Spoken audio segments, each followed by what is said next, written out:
Thank you for joining us for our first episode of So What's Next. I'm your host, Jeremy Medor.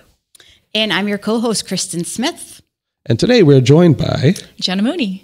Wonderful. And Jenna, what is it that you do for business? I'm a chiropractor and a yoga instructor in the area. Fantastic. What town? Westminster. And you service the greater Westminster area? Yeah. Wonderful. Fantastic. Well, I'm glad to have you on today. Nice to be here. And thanks for coming into the studio. Of course. It's great to see you for the first time in person. I've seen you on the videos that we've done for you through Next Level Studios. And Kristen has had nothing but phenomenal 5-star rating things to say about you. Absolutely. So I'm Absolutely. She's one of my favorites. Nice really looking forward to rolling up our sleeves and getting into conversation here. Good. Look forward to it.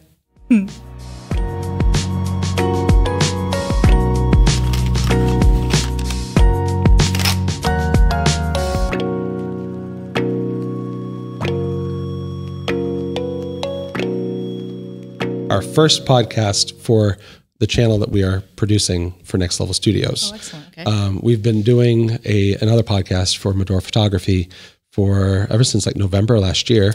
And it's going really well, nice and smooth. We got a lot of the speed bumps worked out and stuff like that. And so we're not dipping our toe. We are diving into a hole here, into a new podcast, and we're calling it So What's Next? Okay. And so the whole point to it is to understand or develop an understanding of business owners in the area, particularly looking for small business, and talking a lot about their history, their story, what got them involved in it. And your name came up as the one to start the podcast with, Lucky me. just because primarily the feedback was how genuine you were on camera with Keith and Kristen, and how your story had developed itself, or rather how you developed your story, because it didn't develop itself. And we felt that you'd be a good, honestly, a good intro guest to get on here because of how involved you were with what you do. Oh, great. That feels Yeah, nice. absolutely. That was when we met. I mean, luckily we got a referral from Timea. And when we met, I just absolutely loved your energy. For a year now, we've been talking about this podcast, and we're racking our brains to who is it going to be. And the whole time I was in your studio, I just felt like your energy is so high and positive, and that's exactly what we want here. You have a passion for life, you have a passion for everything you do on a daily basis, and you knew that at such a young age, and that's kind of the story we want to develop today for sure. Yeah. Great. It feels nice. So as someone who hasn't sat down and had discussions with you, tell me about you. Well, I started my journey for chiropractic anyway, real young. I knew I wanted to be a chiropractor in high school. I had the benefit of a mother who was a nurse, and I think I kind of inherited her brain a bit for humans and just loving people and for caring for people. And I kind of have her science mind. Okay. Biology is easy for me. So kind of went in that direction. I was going to go into nursing like her. I was an athlete in school. I had some situations where I needed some care. My mother's best friend was a chiropractic assistant, and so she took me to a chiropractor. I went to this chiropractor. He took care of my issues almost immediately. And, I was in high school, so he's bantering back and forth about what I was interested in and what's next. And I said nursing, and he was like, why would you want a doctor to tell you what to do? You should be a doctor. You should become a chiropractor. Oh. And I was like, all right. And he took me under his wing. It was Dr. Delisle of Leominster, Dr. Richard Delisle. And he took me under his wing. I worked in his office in high school, and then loved it and just kind of followed the path of chiropractic through college and then into graduate school, coming back to the area after trying to make it in Boston, in the big city. Okay. I'm definitely a country mouse. I'm not a city mouse. Okay. It's important to know that. Yeah. Yeah, I don't know that I did. I think I was like, oh yeah, I want to get big. Sure. But very much more comfortable in my hometown setting, which is Townsend, Massachusetts. Okay. Yeah. So I came home and just started petitioning. I was a gym rat in school and very familiar with athletics and just kind of, comfortable in that realm, I guess is the word. But so I started petitioning, but Global Fitness stuck for me. They were willing to take me in as a chiropractor in facility, which was something everybody was doing in Boston. Everybody in the city was doing this. This was kind of new.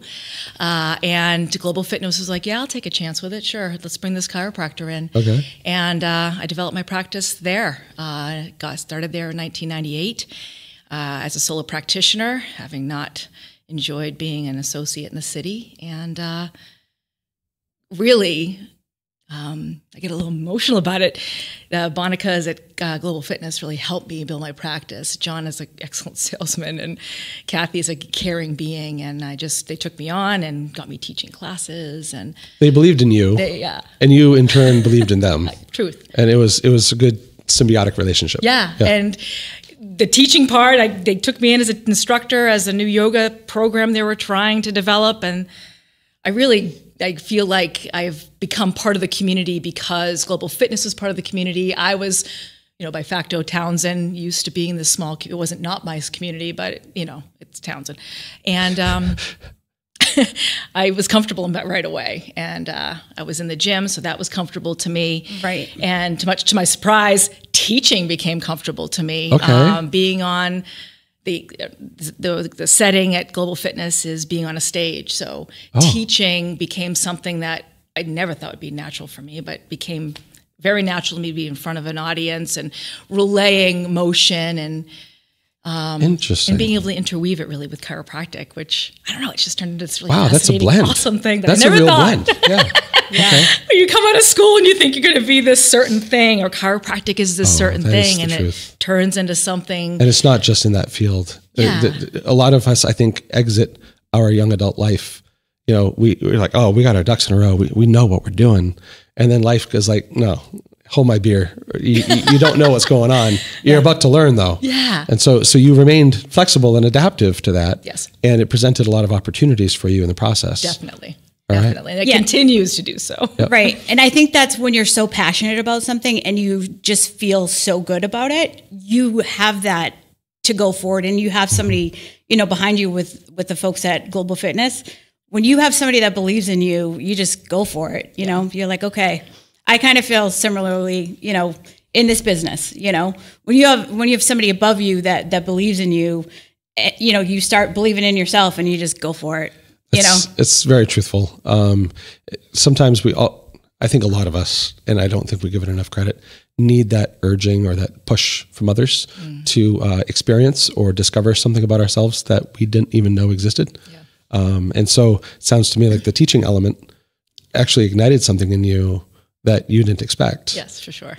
So tell me a little bit about how you've introduced that. So fast forward some years now. So that was 14 years ago? Yeah, but yes. Okay. So 14 years ago, you got to Global Fitness. And then what's the journey like since then? Teaching there, my practice grew there. Yep. And then I actually started expanding my practice to a second location. I was at Global Fitness, and then I was up here in Westminster. Okay. Not directly a part of All About You, but renting space from All About You. Yep. A day spa that was up the street. And got in that situation and just kind of changed my approach a little bit more, but less athletic approach, gym and working out and PT, and more taking on the responsibility of, okay, teaching patients myself maybe, and how can I do that better?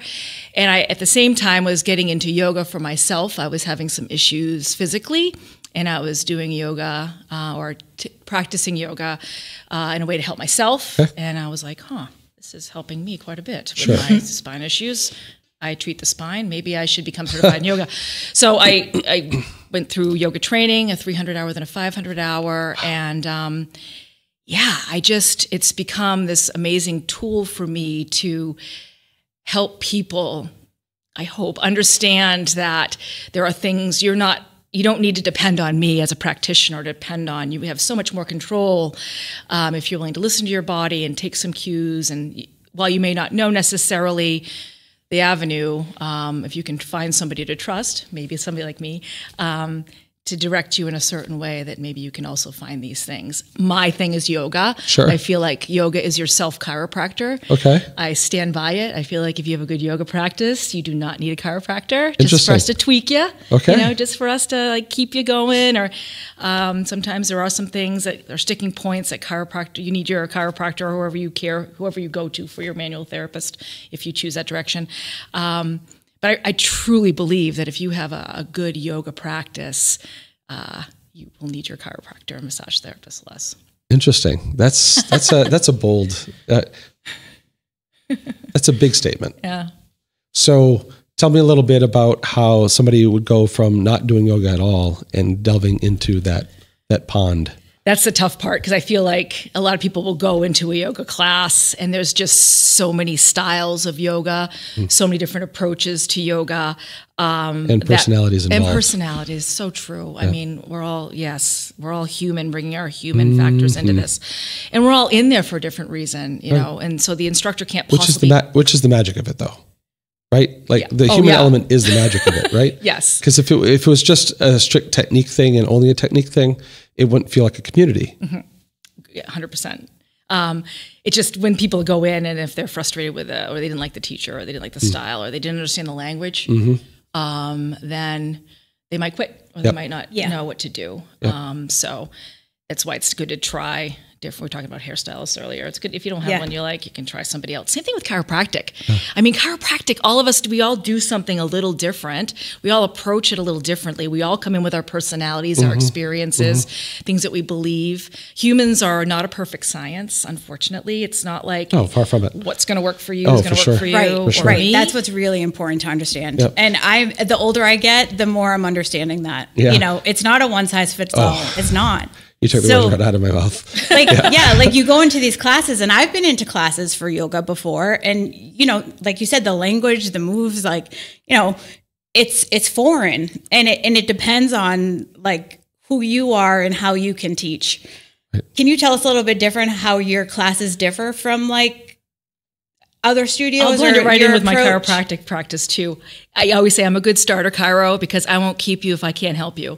So if I feel like you're coming into my office and I feel like a physical therapist is a better fit for you, I'll refer you to a good physical therapist. Not just like I'll find the physical therapy people that I like for you and your personality, or if I feel like it's a massage therapist, or if I do feel like it's you, I'm not going to keep you chiropractically. And if I feel like I can help you, I'll try. If it's not working out, I'll find somebody else for you. Like it's Jenna, that's because you believe in the outcome, not necessarily what you do specifically. Right? It's like the outcome is for the human versus the transaction. Yeah. Right. That's why I feel like I'm in it. I feel like that's why anybody should be in it. Same thing with yoga. It's like you go in and I, you know, you're in there for a spiritual reason. Well, I'm not your spiritual girl. I speak in English. I don't know much Sanskrit. You're going to get alignment base.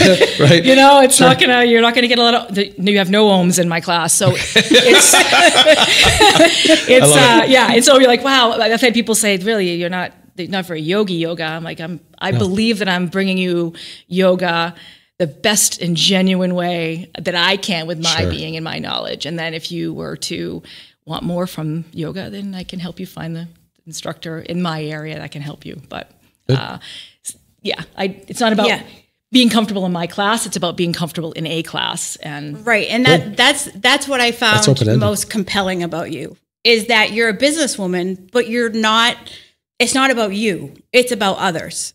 And that's why I wanted you here, because that's what we believe in. You know, when you own a business, it's not about you. You know, like that's not even close to what it is. And I second that. Like I went to her for advice after we met, and you said to me, you know, let's start here, you know, and then we can go there. And it wasn't even starting with her. Like that to me shows such, you know, value and morals. Yeah. That made me feel so comfortable. Like, I'll be back. Like, you know what I mean? You want to be with people like that. Sure. Like that. Well, I think that as humans, we tend to gravitate towards what we know and trust. And even if what we trust is the wrong thing, we still sometimes even do that too, right? And it's not just habits, but it's what we're comfortable with. And a lot of comfort is established in the trusting relationship. So if your initial contact with Jenna is such where she's like, look, I'd love to help you, but you're not at the point where I'm needed for you. You actually need to do this, K through 12 grade first before you go to college, right? Right. So if you do all that prep work, then come back to me type of thing, you know that you're going to go back to her because she gave you that proper direction at the onset. Yeah. Yeah. And I feel like that directly aligns with us. We're not going to try to sell you on something that you're not going to use. And actually we had that conversation, when I first went to her, we were talking about video and, the benefits of video. And then I had said, we could do, 10 videos, and you had said, well, right now I probably wouldn't use that, so we're not going to charge her for that. No. We're going to develop, we're not going to try to pitch her on it because in the end, if you're not utilizing the product that we develop or that anybody develops for that matter, it's not a product for you. And the sooner I think we as business owners recognize that and just say, what is it that you do want? Yeah. What are you trying to accomplish? Let's talk about the outcome, your goals, and let's get business out of the picture for a moment. Yeah. And give me the broad overview, the 40,000 foot, and we'll go from there. Yeah. And as you start to understand and things get clearer and into view, you can start really kind of honing in on how you may or may not fit into that picture particularly. And as long as we're okay with not fitting into a picture or fitting into one, then it's a good match. If we try to wedge ourselves into a picture, it's only ever going to feel like that the entire duration of the relationship. And it's almost bound to be a short-term relationship. Right. Because that's not a natural one. Right? Correct. Yeah. In my opinion. Yeah. I think so I've been self-employed for, actually my wife and I just, we went back and forth this morning. 12 years ago today, I photographed my first listing for my first realtor that I worked with. Is that anniversary or birthday? Working anniversary? Yeah, I guess it's kind of both, right? So the formational birthday for Medor Photography is November 1st of this year. So it'll be 12 years November 1st. But my first day on a job site for Medor Photography was today and 12 years ago. And one of the things that my first realtor, George Schruender, he's no longer alive, unfortunately, one of the things that he truly believed in was this exact partnership. It has to be a fit, Jeremy. You always hammer it home. You always talk about how value is such a relative term. And what we need to do is we need to understand what someone else's perception of value is and then see if it aligns with our perception of value. And then it's a relationship. If it doesn't align, move on. His mentality was such where he's not a fit for everybody, and that's okay. Yeah. And so if we bring that into our businesses, we're going to have boundless success because we're only going to attract the people that can really align with our core values. And therefore it makes everything that we do so much easier on a day-to-day basis because we're not having to actively convince people that we're for them. Right. We're already living it. Yeah. It's already aligned. The energy's already being created. Yep. Yeah. Yep. And so so you talked about you're not a spiritual practitioner with yoga. You have a different spirituality about you, where your spirit is such where you're in it for the human, right? And that's sorely missing from larger businesses, or if it isn't missing, it's lost in translation. Maybe sometimes, maybe somebody at the top of a business chain somewhere has this grand idea, grand vision, and this huge heart, but by the time it goes through all the layers of management, the message is completely turned into one of corporate marketing speak. Yes. And so that's one of the reasons why we have such a huge admiration for small business and why we believe firmly that Main Street America is really we need to identify Main Street America as our building blocks of society because you don't get that kind of personal care elsewhere. I've talked enough. No. I'm like, no, do tell me more. No, so it's I'm very passionate about small business and personal enterprise. And I think a lot of people go into it with a mindset of maybe a sales goal or a career goal, when in fact you need to go to it as a mindset of what can I help others with and what can I learn from others in the process? Absolutely. I've been learning every day. It's one of those things every day you think you know something and you learn that it's something else, or you could come in a different way and it will turn into something else. Yep. I think you have to be able to morph. to the things that are coming at you. Stay flexible. To stay going. Yeah. And that's double meaning in your industry. So truth. So what would you tell somebody who has maybe had a bad starter experience in either yoga or chiropractic care? I would say give it another chance. Again, there's so many different styles and personalities.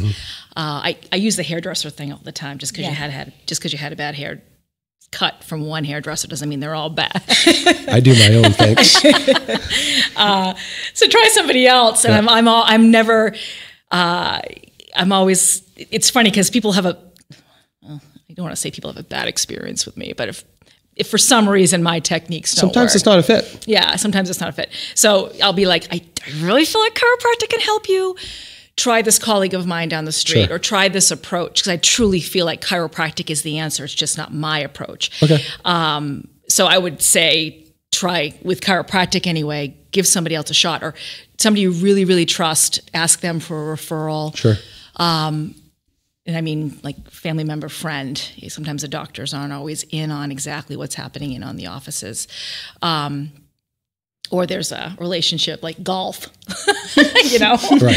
or whatever they're promoting it for. And with yoga, I'd say the same thing. Just because or take a private yoga, like go to somebody like me, or I know Zen Yoga, one of the facility, one of the studios that I work with. They have people who give private sessions one-on-ones. and help you kind of analyze what you're looking for. Okay. I just recently did a phone consult, it was last week actually, and she had come to me. I saw on your website you do private yoga. It's something I'm really interested in because I don't know what I'm doing. Here's my history. And she gave me what she had been through her journey. And then she said this specific thing, which is kind of a buzz phrase for me. I'm like, what do you like about yoga? Well, I really like the spirituality piece, so I'd like to get back to it. And it was almost like, ding, ding. I'm not your girl. Yeah. Well, no, you identify the key, the keywords, right? Yes, exactly. Yep. Yeah. And we ended up saying, nope, let's at least come in with me. Sure. Because if I can... I truly, truly believe this. If I can teach you the foundations of why posturing has rules, why posturing has alignment rules, for lack of a better word, all the benefits you get from yoga, you can get from any class. You just got to know what your specific yoga is. So a private yoga session isn't something uppity like, oh, I got a massage, or it's like I got private yoga. No, it's helping me help understand you so that I can make a better recommendation and you can have a better experience. Sure. You want yoga in your life? Let me help you find the right place. Right. And that might be a couple of private yoga sessions to find out because you've got something specific in your history with an injury or something that way. So I would say, private yoga is a valuable, valuable tool for somebody who can take the time and make the investment. It's a small investment in time and money to really be successful in a practice. Especially for the preventative care that you're saying you've personally had experience with it bringing. Absolutely. Absolutely. And there are styles of yoga that, you absolutely shouldn't do if you have certain things happening with your body. Right. And it's too vast of a subject. I'm thinking all these things coming to mind. No, that's okay. But we like to geek out too, by the way. Okay. Yes, we love that the most. You should hear the banter on the back end, or even we have a team meeting on Thursday that we're going to be sitting down with the team and just discussing some items in regards to how to photograph an Airbnb, for example. Yeah. Right, and it's very different from how to photograph a home. Ridiculously different because you're selling a lifestyle versus selling an object for sale, and it's going to be used on a repeated basis, right? And so there's all these really fine-tuned photos that we're looking for an Airbnb listing that we don't look for in a MLS like a realtor sale. And it's interesting because you only really uncover these details through exposure and trial and error and adventure and risk taking and experience, right? Yes. And all of those little things add up to be like this amazing outcome when you knowingly apply them to your craft. Yes. But you have to really kind of tease them all out. So that's that geeking out that we absolutely adore here. Mm-hmm. So while these things are all tumbling through your head, I am beaming because you're like lighting my fire. Yeah. You're like talking my language. Yeah, I'm right there with you. Right there with you. And while it might not be suitable for a general audience, the truth of the matter is when you get together with a colleague, a business professional, or someone who maybe has peeked behind the curtain a little bit more than the average individual, it comes up as like this really like on fire topic because you're like, oh, now you're my person, you know? So. Yeah. On that same subject, like for business, obviously you need to find somebody you know, like, and trust, you know, like that's a big thing. But I would think in chiropractic, like that's even more so, like to be able to go to somebody and have them manipulate. Yeah. Literally work on your body. It's like crack your neck. Like that seems to me like you have to trust that. Like, how do you get that trust in people? That's a mystery for me. Like, every day. It's seriously something I think about. There are some days more than others that I'm like, I'm just meeting you and I'm asking you to go face down on my table and I'm going to work on you and you are trusting me. Well, it's such a gift. I mean, to have that trust. Is it intimidating as well for you? Not anymore. Okay. Not anymore. I think in the beginning when you start with practice, it definitely is. I can imagine. Like that's scary. I mean, it's nice to you start with somebody. That's an associateship is nice. A friend. Yeah. Somebody that believes in you. Yeah. No, I don't want to be like, I'm good at what I do, but I feel confident in that I'm gonna be careful with you. Because you're here with your body, the most important thing you have on this earth, and you're trusting me to be with it and take care of it and touch it. And some people have difficulty with touch, so you have to work with that. You know, I didn't think of that part. Take the social cues that way, and that's why it's important to get a good interview or what we call an evaluation process in the beginning. Mm-hmm. But I have a 30-minute one-on-one sessions with my patients too. So I mean, I really. Unlike a lot of my colleagues who they're working with multiple, I could never do that anymore. I don't know how I did in the first place, but they're working with multiple rooms and they're reading bodies very quickly. I'm reading bodies and personalities, and I have a whole half hour with you. Yep. So I hope that people can feel more comfortable with me because I'm in there with you. You're getting to know me. I'm getting to know you, and I'm not. I don't want to say my colleagues are rushing. It's just they're doing an efficient job that They have maybe a system. Yeah, a different system than myself. Yep. Yeah. But your approaches are unique but equally valid. I would hope, yeah. Right? Yes. Yeah. But I think a lot of it has to do with you live that truth too. Like looking at you, you can tell. Like I immediately felt like I knew her before, you know what I mean? Like you can tell that you take care of yourself and you live the truth that you're encouraging others to do. And that's huge for trust. It is. You know? It is. I always get a kick out of it. We hire, my wife and we hire a professional family photographer to take our photos. I'm in the photo business, right? And it's not that I don't trust my team. It's that, first of all, I live in Maine full time. And so I come down to the office every 3-4 weeks for 3 or 4 days. And so being remote up there, it's not practical to have one of our photographers come up. But in addition, I want to put my trust in colleagues whose profession it is to do this job versus just having one of our employees who can take family photos, but don't specialize in it, right? And it's not because I don't trust them. It's that I want to kind of branch out and really live what I preach, which is hire the right professional for the right job. So that way everyone can just go home a little bit happier at the end of the day because they got to do what they do best. Yeah. Right. And so, what you do best is the one-on-one versus the one-to-group or the one-to-many kind of relationship. And so it sounds to me like your clients would probably come to you for that level of care that they value versus maybe a little bit more of a larger office setting. Yeah. It's interesting. Obviously, maybe it's not so obvious. I see a chiropractor. I see several chiropractors. I have all kinds of chiropractors. I see for different specialty things based on my own body and what I think I need and what they're best at. Yeah, I didn't think of that. You can't do that to yourself. Who works on you? So yeah, I have I always say I get a group of people that take care of me, and for chiropractor, I prefer the quick in and out to me. Yep. Well, see, I may not go to me, and that's okay. But that's okay. Yeah, you know what you want. Yeah, it's like that's You're not going to catch me at a Sears portrait studio. But is that even in existence anymore? No, I know JCPenney is. Yeah, Olin Mills. I'm not even sure that they exist. Oh my goodness. My goodness. That is a blast. You just threw us back to that is. Wow. We're aging ourselves. We are. I made a comment on Zoom the other day, and I can't remember what it was, but only half of us got it. And that's when you know that your demographic for your employee is shifting. Yeah, we say that all the time. Yoga classes, I'll put something out there, and I'm like, no one. Anyone? Bueller? It was Vincent Price, Lifestyles of the Rich and Famous. Oh my! You know what I'm talking about? Yes, I sure do. And so half of the people on the Zoom were like, I'm like, oh no. So, and there was a definite age cutoff. We're like, okay, all right. Yeah, we were like, so yeah. And then so our admin goes, it's like MTV Cribs, except before that. Same concept. So here we are. Right. And they got that one, so that's funny. But yeah, so it's really the way that your personality comes through when you talk about your profession is just really refreshing. And it's not because of your profession; it's because you're a business owner who eats, sleeps, and breathes what it is that you do. And the overarching thing that I'm detecting and understanding from the words that you're using is that it's in it for the person, and it's not the transaction. Mm-hmm. It's a relationship.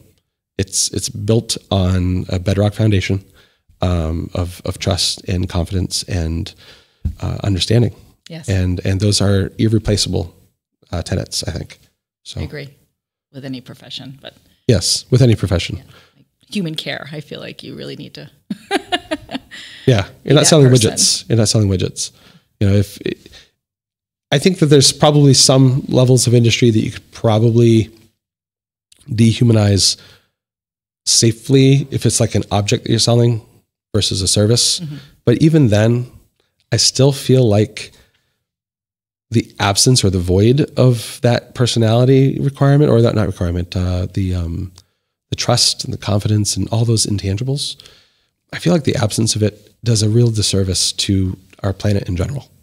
Mm-hmm. And I think that knowing what I know now about how industry or just, different vendors and different businesses have such an impact on local communities and small populations, I could never go back to working and living in corporate America. I don't even know what that's like. I've never been there. I did. Oh my gosh. I did.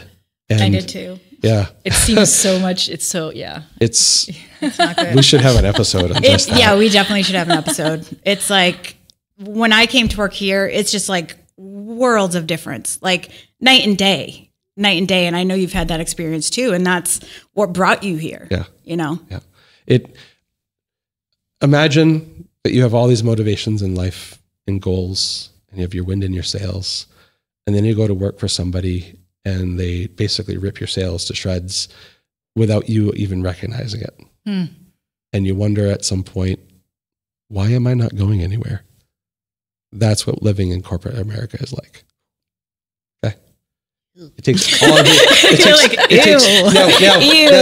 That's obviously a blanket statement based on my experience, and I think and yours too. Definitely. And it's not that everybody in corporate America is experiencing that. However, I think that the running trend in bigger businesses, because of the levels of management and how ineffective sometimes your own individuality can be, it just gives you the sense of lack of fulfillment. And you go home with this idea that maybe I didn't do anything of value today. And so then you start questioning your own worth in your life, and so that's a trickle down that starts creating larger mental health complications. Oh, for sure. And of course, as you know, mental health also affects body health. Ooh. Right? It's nice to hear somebody else say it besides me. Right? And but where do the symptoms come out? Right. They manifest themselves physically, but you got them all pent up inside here, and you're wearing it instead. Mm-hmm. And so we don't speak enough about what we're truly going through, because we're all afraid of judgment and being vulnerable. And then we come into a studio like yours where we have to be as vulnerable as we can possibly be. You're laying your hands on us, and it's just one of those things where you're like, I'm not used to this. And so there's a lot of barriers there that I think we as humans need to get through in order to really be tapped into who we can be. Yeah. And you can feel that, or I can feel that. I won't say that to all chiropractors and all massage therapists, but you can feel that. Somebody wearing that much coming in, you can feel it in their body. You really can. And for those patients, there's a lot more layers to work through, which definitely is more than chiropractic. And that's why having some good direction beyond just my profession is valuable for your whole health. You have good referral partners that you work with? Yeah, I feel like I have the best in the area. It's good. But hey, most of the people that this is your show right now. This is us, but it's your show right now. So you go ahead and preach. Most of the people that I refer to, I've been to. Okay. So you've had personal experience. Yeah, I've had personal experience with not just their techniques, but also their personalities. And I can, I'll be like, this person's got this amazing adjustment. Personality conflict maybe with the way you approach life, but it's worth it to just go in there and get the craft and walk out. Sure. Yeah, and sometimes that's true. Yeah. So it's just about finding the right match and maybe convincing somebody that, maybe not personality wise, but the craft, yes. Yeah. So sometimes there is that, right? Like there's a lack of equilibrium there for that. And so we don't always have to do business with people that we necessarily agree with. Right. However, we need to understand that they are where they are in life because of how good they are at what they do. Right. And that level of trust is very important. Yeah. And if you're missing that level of trust there, it needs to be a full level of trust in who they are as an individual, right? So there's a little bit of both sides of that need to be in balance. Yeah. But it's interesting. Again, the human experience. Yeah, human experience, definitely. So because this is a new podcast, we are also introducing a new thing here. And so these, I think that there's a lot of conversation cards that exist out in the market today. It's a really big thing. I love using conversation cards because you never know what you're going to grab. Okay. And so we'll get one veto. Okay. We'll get one veto. It's just going to ask a general question. Okay. And we'll just do our best to work with it. Okay. Okay. If I can get the box open. My goodness. Okay. So we're just going to go ahead and just grab that one there. There we go. That's ooh my. Read it out for the camera. Which 3 people have influenced you the most? Dr. Delisle is definitely in that group. He saw something in me, plucked it out, and not only did that, but nurtured it. Yeah. He actually took me to his practice when I graduated. I couldn't make that work. So this was a large period of time. Yeah. And I came out, and when I came back home, he put me in his practice like his daughter, like I was his daughter. And he also had when you're, I think a lot of times when you develop a practice and then your associates go free and they open up businesses, and he had a couple of situations that way. But so I approached him knowing that he had been treated that way. I said, listen, I'm a gym rat. Yeah, burned. I'm a gym rat. I can really make this go. It can be Delisle's satellite at the gym. And he's like, with my blessing, girl, go. Yeah. So he kind of, Dr. Delisle for sure. Karen Marino. I talk about John and Kathy Bonica at Global Fitness, but Karen Marino is the head trainer at Global Fitness. And she and I hit it off right away. She's has the mind of a physical therapist, really. She's not a physical therapist.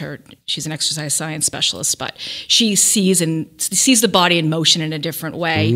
And she, at the gym, referred so many people to me and believed in me and helped develop my practice. And she's still with me today doing my billing. She keeps me honest with insurance when I get frustrated with certain things in business. She keeps me honest. It's not what you know, it's who you know. Yeah, she's like, oh, this insurance company, how about these people? And she's just awesome that way. Yeah. She keeps it real for me. So Karen Marino, Karen Marino. I'm going to say probably as far as the yoga piece goes, I'll say Patty Townsend, who is my 500-hour instructor for Embody Yoga. She really did help me accept the fact that my spirituality doesn't come from Buddhism. It's not comfortable for me, and language is hard for me, so Sanskrit was hard for me. And that I can be a genuine yoga instructor. I can bring something genuinely without having it with the spirituality and some of the stuff that's under there, and then I can help people get to that place if they want it. But I'm not a fraud yoga instructor, Sure. which I did take some criticism in the beginning for, because I don't. You don't eat, sleep, breathe the Kool-Aid. Yeah, I don't. So to speak. I am a very. I would say the way I phrase it now is I'm a gateway yoga instructor, meaning like I'm going to bring it to you in English. Yeah. I'm going to teach you how to get there. You're not going to have all the Sanskrit and Om Sure. and the philosophies behind it, but I'm going to have you practicing good postures, and then you can decide what you want from there. Right. And Patty Townsend is a person that helped me be okay with that. That's important. That's really huge. important because That's actually because huge. it sounds to me, based on your emotion level right now, that was a debilitating experience. It was. Okay. Yeah. Yep. So, and yeah, I just those. Good job, Patty. Those would be my three. Thank you, Patty. It's interesting who comes in and out of our lives to coax us or encourage us onto that next step that we are so fearful of taking. I've said it multiple times on camera. I'll say it again, but like there's a woman. Her name is Shelley Rushton, who very bizarre. In my corporate job, we had a printing operator that we outsourced our marketing materials to print to. I was the marketing director there, and Shelley was the salesperson that had picked up the phone when I called her for the first time, and just so happened that she was within the same business park that our office was, and so she and I. I'd say every month or 2 months would go for a walk together. And she had wonderful advice. And, she wasn't self-employed, neither was I, but she was a salesperson. And so in a lot of ways, she was commission driven and kind of sort of self-employed, where she kind of carved her own destiny, so to speak. And, but she's the one who just kind of gave me that, I wouldn't say a nudge out the door. I would say probably a heavy push. But in the most gentle, caring, nurturing way. And so she actually had given me a book called it's titled "Who Moved My Cheese," and it's a very simple book. But the principle of it is understanding that happiness isn't taken away from you; you surrender it essentially, and because it's just a moving target, and you just need to be aware that. You can't encounter the same journey every single day and expect it to be equally rewarding, right? And so in order to develop a bigger reward and a bigger sense of accomplishment in life, sometimes you have to reroute yourself. And so she gave me that book, a couple of words of encouragement. I read the book. I came back to her, a couple of days later, and I'm like, I need to walk. And so we went for a walk, and she's like, Jeremy, you can do this. And so I was dabbling in wedding photography. I say dabbling, I was doing it part-time. It's not that I was kind of doing it. I was doing it part-time. And I think my first year doing it part-time, or second year maybe, I did like 15,000 in sales. And so it was a good side gig. And so she's like, Jeremy, probably 4 times that is what you could do when you go self-employed. I went self-employed, and I went almost 6 times that the first year. And so that was wedding, and so things went well. But she gave me that reassurance that even if things weren't going to be okay, because everybody says that, right? Everything's going to be okay. I was going to find the path that was, And without that level of confidence and support and encouragement, it didn't matter that she didn't look at my financials. She saw the passion that I had in me, and she saw something in me that I didn't see in myself, and that is such a transformative thing in our own journeys as people, that just like Kristen was saying earlier, sometimes you need that person who can see it in you when you don't see it in yourself. Absolutely. Yeah. And it's awesome. And I think that if you interviewed every passionate business owner out there, they'd have a similar story to share. Yeah, and I think imposter syndrome is a real thing. My goodness. I think it's a real thing. It's like, there's been many times in my career that I was like, I'm not qualified for this. Yeah. I'm not, Yeah. even though I knew I was, you just feel like you're not, and I'm sure that's how you felt with yoga. Like, I'm not fully what quote unquote is a yoga person, a yoga instructor. Yeah. Yeah. I think that's just a human trait that we all think we're not good enough at points, but believing in yourself is huge. Yeah. Or having somebody just bridge that space. That's it. Yeah. Just show you the path that you overlooked. Yeah. Yeah. So thank you, Patty. Thank you, Patty. Yes. You've given us all a lesson today, Patty. I think that,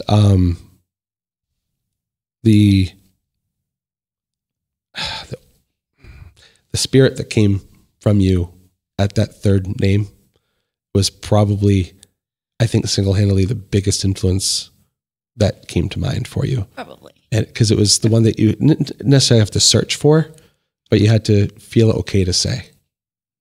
Would I be correct? And I want to cry. So yeah, I think you're right there. Yeah. So, I mean, people give us our start, but it's the ones that give us our restart. Yeah. Am I right? Yeah. And with her too, it helped me define my focus and my okayedness. That's not a word, but it's like, I have this thing inside of me that I think is Merriam-Webster, listen up. Okayedness is our word. I love 2024. That. I love that saying. Say that again. I love that saying, what you just said. I don't remember what I just said. No, I'm sorry. I interrupted. I latched onto the okayedness. She said, I have this light inside me and I want it to shine. Yeah.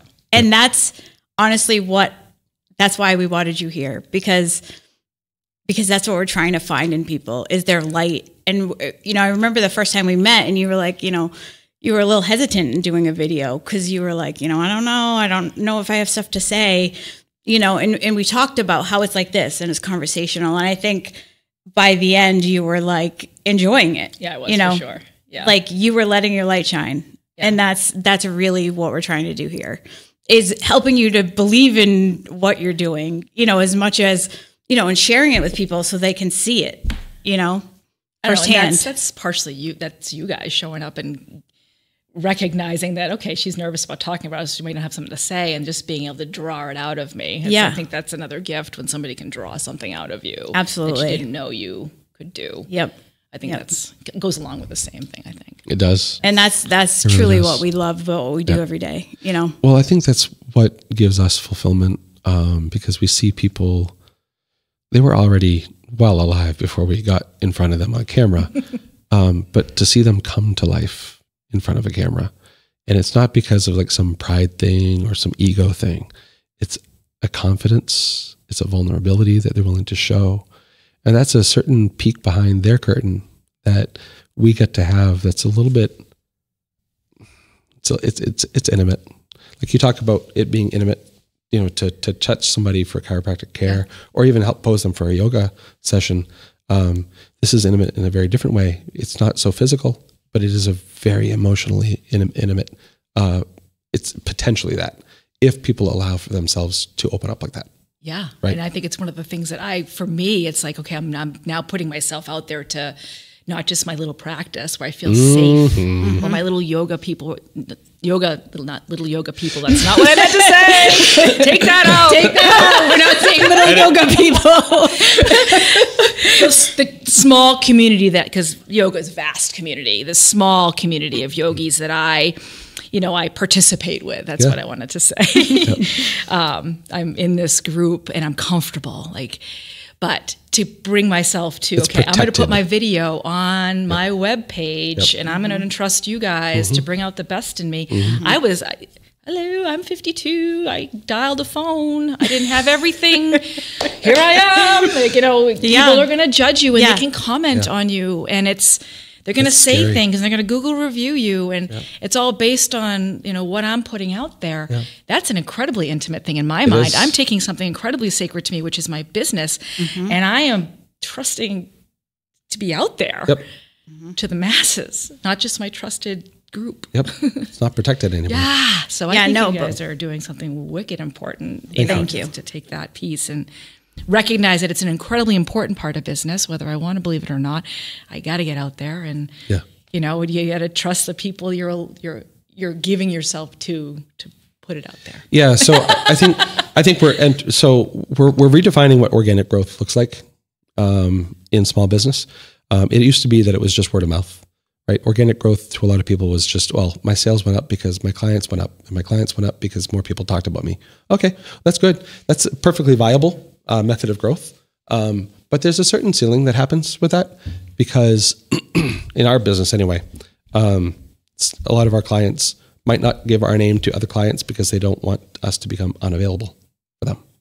Right? Yeah. Does that sound true for you? Okay, boom. And so more alignment. But the truth of the matter is, for us anyway, and obviously our business models will differ. We always look for strategies whether it be hiring new personnel, redefining what our vision or our scope of work is like, or even changing some of our technologies on the back end to make things more efficient. We're always looking for ways to maximize our productivity, and not necessarily through a volume basis as much as it is a volume quality balance basis. And so one of the challenges that we've had for growth is the word of mouth segment, because people are afraid to give us up. And but what I've established over time is a trust with our clients that we're going to grow, yeah, but we're still going to be here, and we're still going to be and we're still going to be here, right. You know, and we're going to prove that to you time and again, and that's what we've done. And so now, what that means for us more recently is that organic growth is going to start taking on a bit more of a marketing element, where your videos or your content in general needs to be seen by the audience who is most likely to do business with you. Right. And that's organic as well, right? Because while you are doing somewhat targeted / broadcast advertising, the truth of the matter is the way that algorithms and all the other stuff in social media world work is that it will deliver the content to the people that are most likely to view the content, or most likely to be looking for a person like yourself that's practicing chiropractic or yoga instruction. And so we have to, in a blind way, trust the algorithm, which is really difficult, because how do you trust a big corporation like that, right? But I think that the video content marketing is going to be a very large building block of small business moving forward. And it's encouraging to see someone like yourself take that on at an earlier onset, because it's important for your growth. Yeah. So I tried to deny it, but it's true. It's you can run away from it. I can. But you can try to run away from That's it. That's right. But eventually it'll catch up, right. You know, and in the end, you did a phenomenal job. You did exactly what we set out to do, is to bring out yourself, like to bring out the raw, to bring out the real, you know? And that's what I tried to tell you, you know, from the beginning. It's okay if you mess up. That's actually good. It's actually good to mess up, because it's relatable, you know? Yeah. Like, not everything's perfect, and that's the way it goes. So I thank you from the bottom of my heart for trusting us, you know, because I know it was hard at the beginning. Yeah. And yeah. Tamaya talked to you guys up. Perfect. Good referral. Thank you, Patty. Thank you very Tamaya. Oh yeah, it was one of those things in you just jump in, Jenna. Just jump in. They don't just jump in. I didn't think about it much, because it's a trust exercise. Yeah, and you did, and it did phenomenally online. Yeah, you got lots of views. We got lots of good feedback, which was incredible. Yep. So under the spirit of the name of the podcast, so what's next? What is the remainder of this year looking like for you from some strategies standpoint? What are you trying to gear up for, or what are you aiming at? Yeah. So it's funny that you mentioned that, because that's exactly what I'm doing right now. I'm coming out of a cervical spine surgery, which was pretty significant. So I've had some time to kind of reflect on where can I go next with these new potential bodily limitations, and you know, the business of chiropractic. What does that seem like? I'm really trying to spend more time in meditation and listen versus try to like mix it all up in my head. But I really would love to get more into teaching yoga. Okay. I love my chiropractic practice. Every time I'm like, nope, I'm going to start thinking away from chiropractic, and you know, I'm going to start just teaching yoga. I love my patients. I love chiropractic. I love working with people one-on-one. Keeps drawing you back. Yeah. So I just got to figure out what exactly that means going back into it. I have a great practice. Fortunately for me, I keep getting referrals, and it's a very live practice. People get better, they leave, they come back. It's just a very fluid practice, which I enjoy. But I think I'd like to get more into specific teaching. So with regards to helping people take care of themselves. Sure.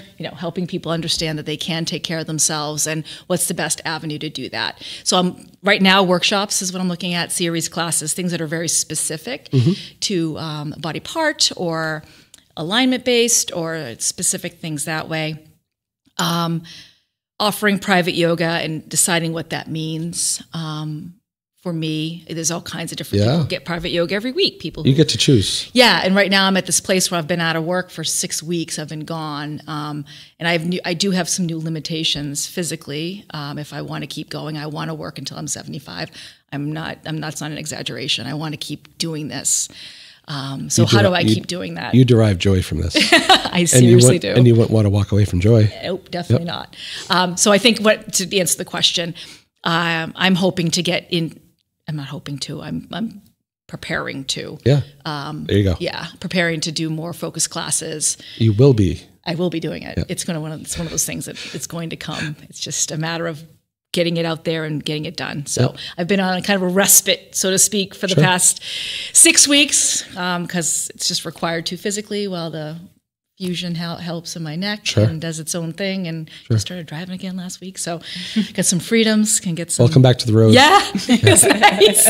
But in that time, I've been practicing yoga and spending time with my body and listening to it. And it's not a bad downtime. That's right. And seeing the massage therapist that I trust at this point in my healing and practicing what I preach. I do take this seriously. I do it too. And so going forward in my chiropractic practice, just going in there with love and the intention of helping people, and the yoga part, just a little bit more specific in what I'm doing. I love teaching classes, but I really feel like I want to give more specific instruction so people can get more out of their yoga class if they want to.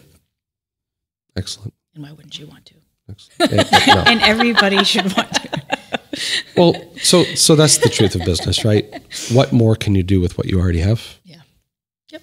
Why reinvent the wheel? Yes. Just sharpen your knowledge a bit, and it goes a long way. Yeah. Same thing happens with our equipment. So we're staring at the studio here. How can we best repurpose our equipment to generate either new product like the podcast that we're working on, as well as new content, new marketing techniques, all without, really the investment to do so has been very minor, and minor compared to the literal, tens of thousands of dollars that we spend on our equipment. When you spend $500 on a piece of technology that allows you to do things that you weren't doing before, that's massive, right?